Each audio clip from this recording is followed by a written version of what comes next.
700 North Korean commandos have just landed in Burkina Faso, and they're not there for peacekeeping. They are here for Traoré. But why would one of the world's most secretive regimes risk everything to protect an African president? And why now?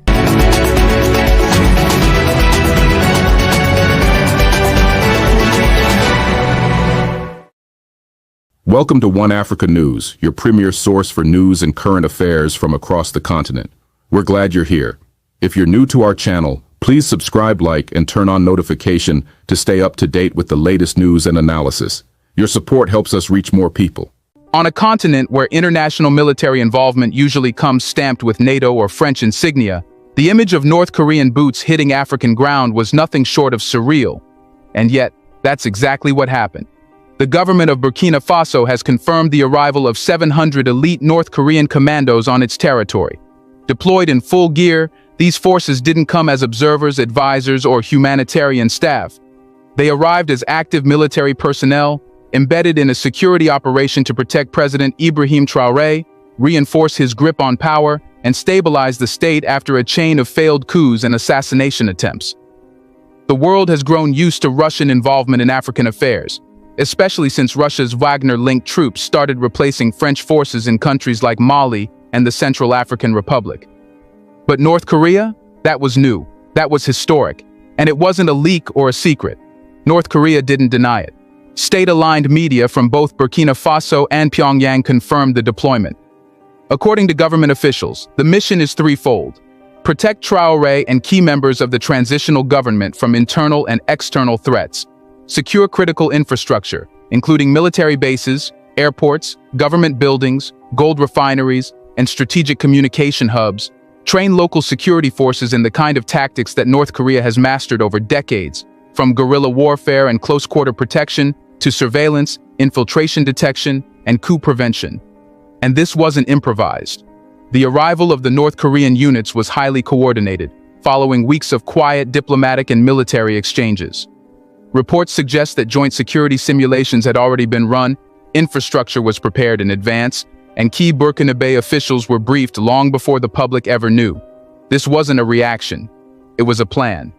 But what triggered the activation of that plan? Behind closed doors, military insiders in Ouagadougou point to the rapid escalation of threats against Traoré.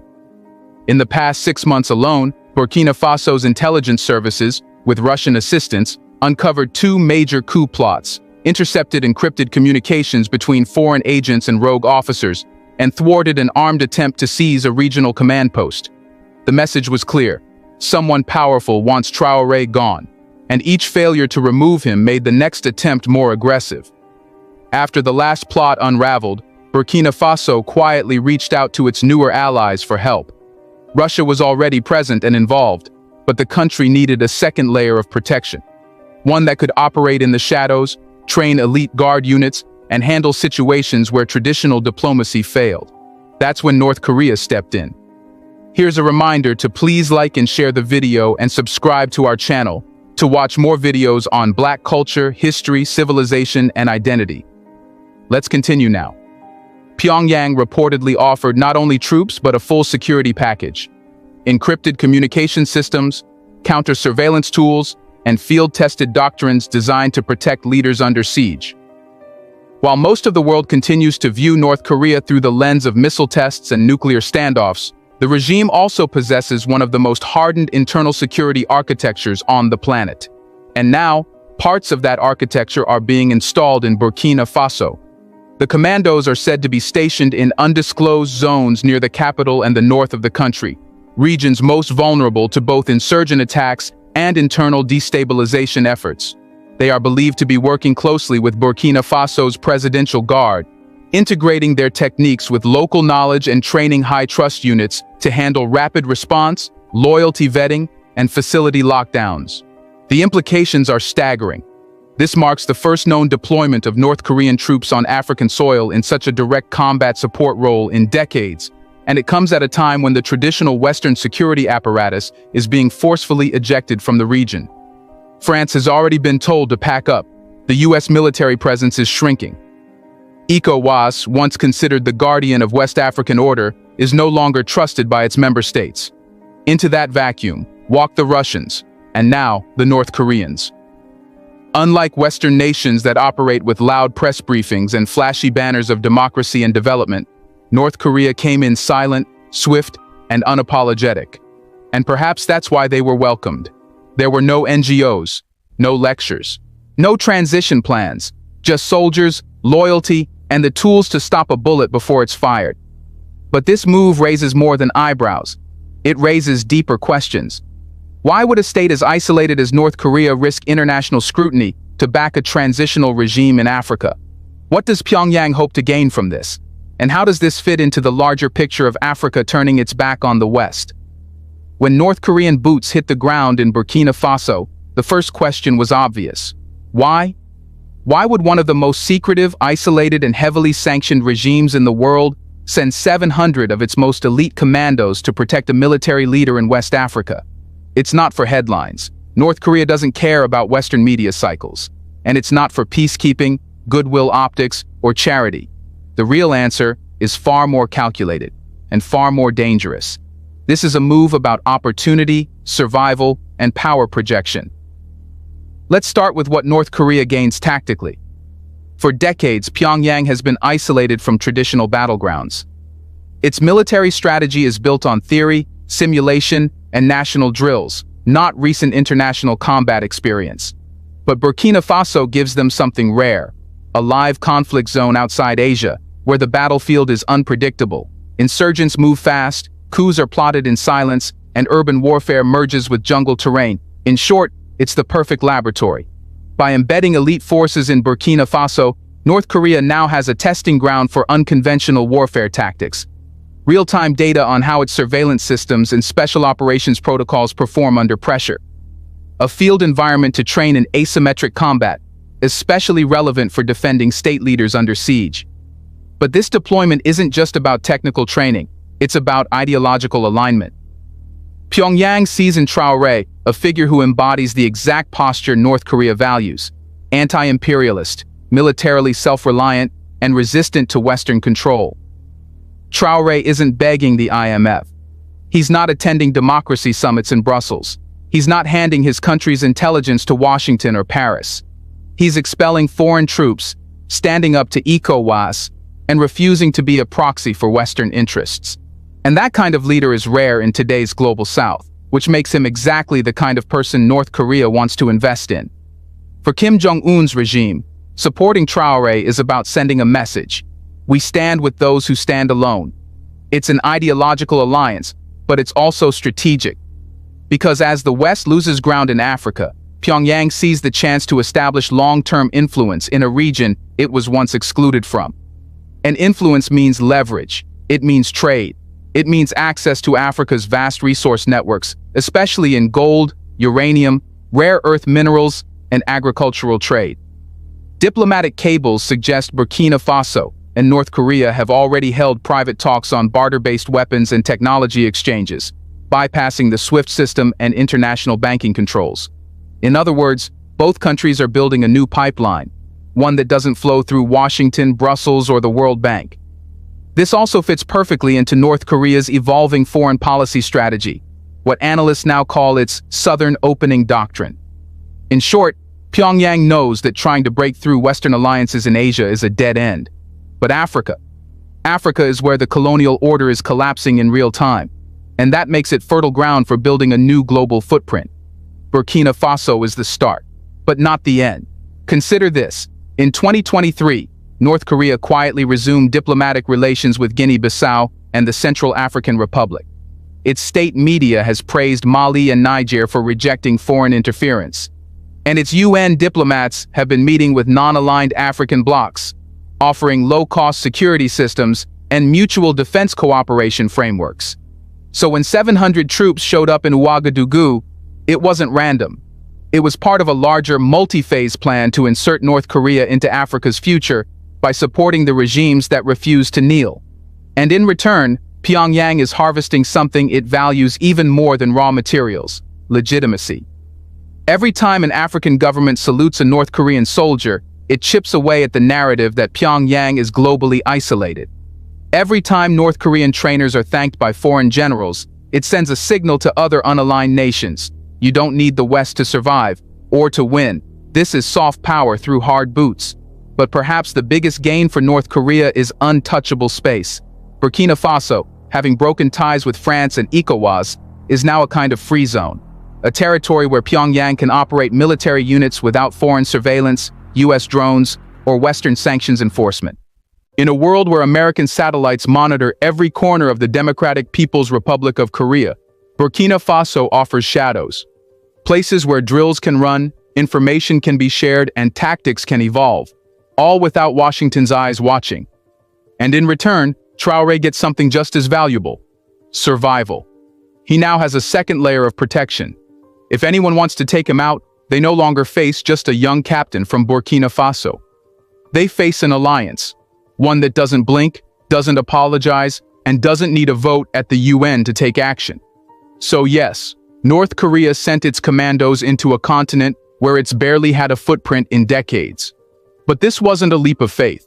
It was a strategic insertion into the one region where global power is no longer settled, and where the battle for control is just beginning. But when North Korean boots landed in Burkina Faso, it wasn't just to guard doors and patrol palace walls. It was to help rebuild something much deeper: a national defense system built to resist infiltration, subversion, and betrayal. What many still don't grasp is that the presence of North Korean commandos is not an endpoint, it's a starting line. A foreign alliance alone can't secure a leader like Traoré, who faces enemies not only outside his borders, but within his ranks. Protection is not the same as power, and survival means nothing if you're not also transforming the machinery that once made you vulnerable. That's exactly what's happening now inside Burkina Faso. The arrival of North Korean forces has triggered a full-scale military and intelligence recalibration, unlike anything the country has experienced before. Traoré isn't just patching holes in the system, he's redesigning the blueprint. He knows what went wrong before: a fragmented army, divided loyalties, foreign dependent chains of command, and intelligence units that leaked more than they detected. With that understanding, a new structure is emerging, one built for internal loyalty, strategic autonomy, and permanent resistance. The transformation began quietly.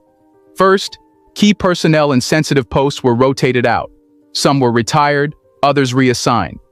These weren't public firings. They were surgical removals of weak links, often flagged through North Korean-assisted loyalty assessments and counterintelligence diagnostics. The goal? Ensure that no one near the presidency is secretly aligned with foreign interests. Next came the retraining of the Presidential Guard, not just in close protection, but in emergency state lockdown protocols, encrypted field communication, and identification of covert dissidents. This training goes far beyond conventional military drills. It's modeled after North Korea's leadership protection units, which operate under layers of secrecy, ideological immersion, and absolute discipline. Then came the restructuring of Burkina Faso's internal intelligence framework. Historically, intelligence in Burkina Faso was treated like an extension of foreign embassies. Reports were filtered, censored, or shared through third parties before reaching national leadership. Under Traoré, that's over. Now, an entirely new domestic surveillance and alert system is being implemented, designed not to serve diplomatic interests but to defend the state from sabotage and internal coups. One senior official, speaking off the record, described the shift bluntly. Before, we were trained to observe for others. Now we observe for ourselves. The new doctrine emphasizes deep loyalty verification, local infiltration monitoring, and preemptive disruption of subversive plots. Agents are trained to think not just like soldiers, but like analysts and saboteurs, learning how to dismantle a threat before it ever fires a bullet. The restructuring also extends beyond the capital. In key provincial regions, especially those vulnerable to insurgent activity or paramilitary influence, parallel security chains are being installed, direct lines between the presidency and commanders in the field, bypassing bureaucracies that were once exploited by foreign actors to stall, confuse, or manipulate military responses.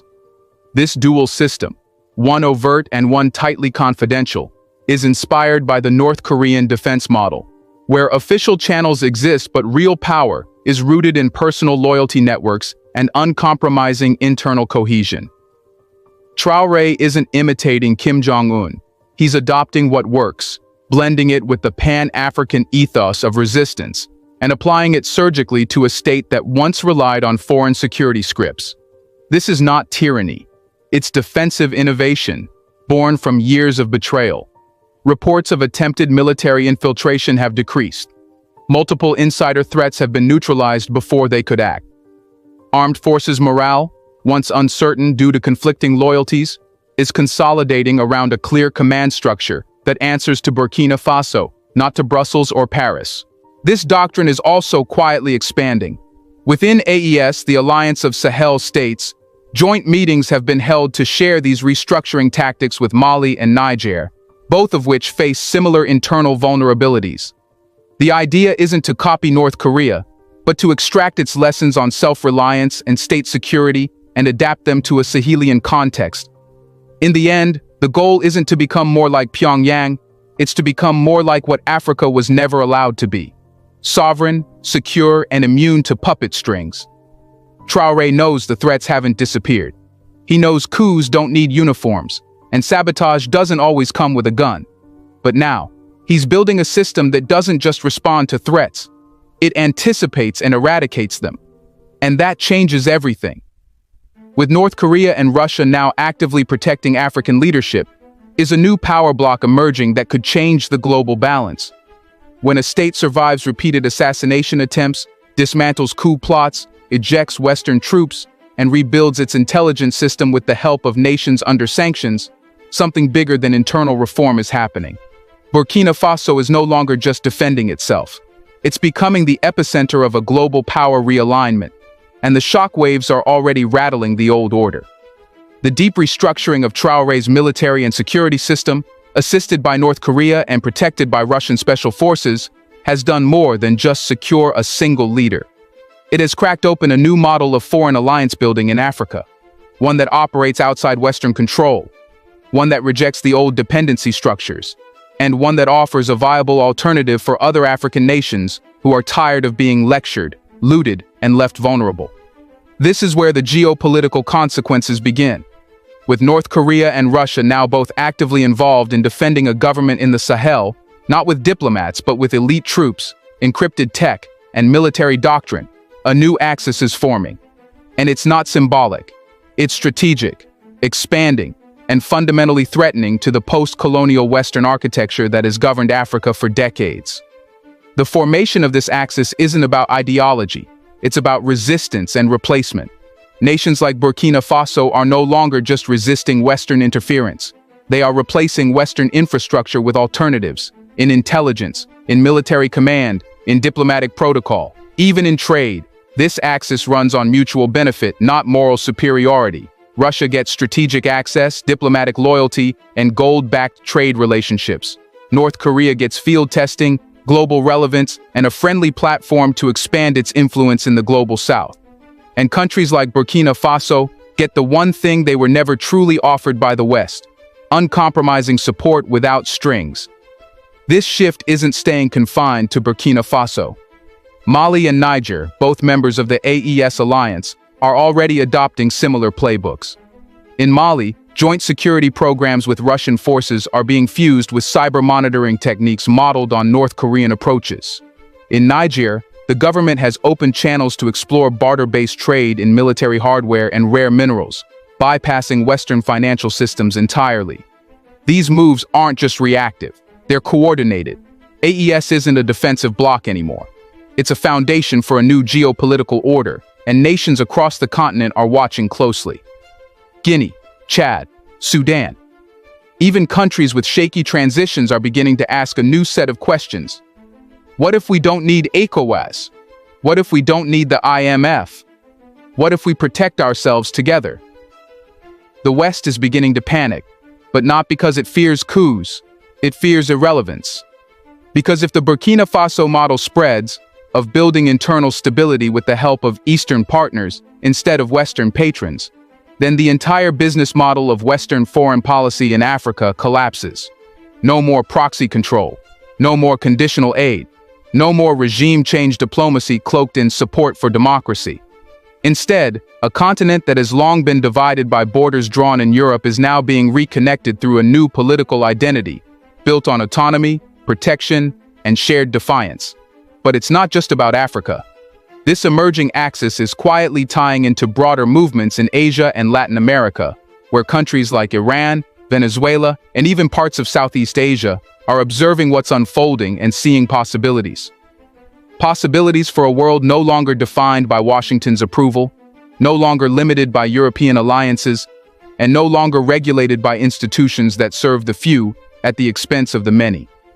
What Burkina Faso is doing, with help from North Korea and Russia, is building a new language of power. One that says, we don't have to win Western favor to survive. We can survive without them. We can thrive without them. And if necessary, we can outlast them. This language is now being spoken across Africa, and the West doesn't know how to answer. Because for the first time, it's not being invited to translate or intervene. It's being left behind. That's why the 700 North Korean commandos matter. Not because of their uniforms, not because of their weapons, but because of what they represent. The end of Western monopoly over African security, and the beginning of a new order. One forged through fire, tested in silence, and now rising with purpose. Burkina Faso isn't a case study anymore. It's the prototype. Do you think the West will strike back out of jealousy or fear? What should we expect next? Let us know in the comment section. Will Traoré stand his ground, or will the pressure force him to fold?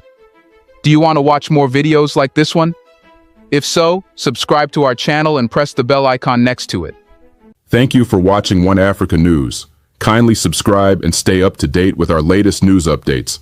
Like, comment, and share our videos with your friends and family.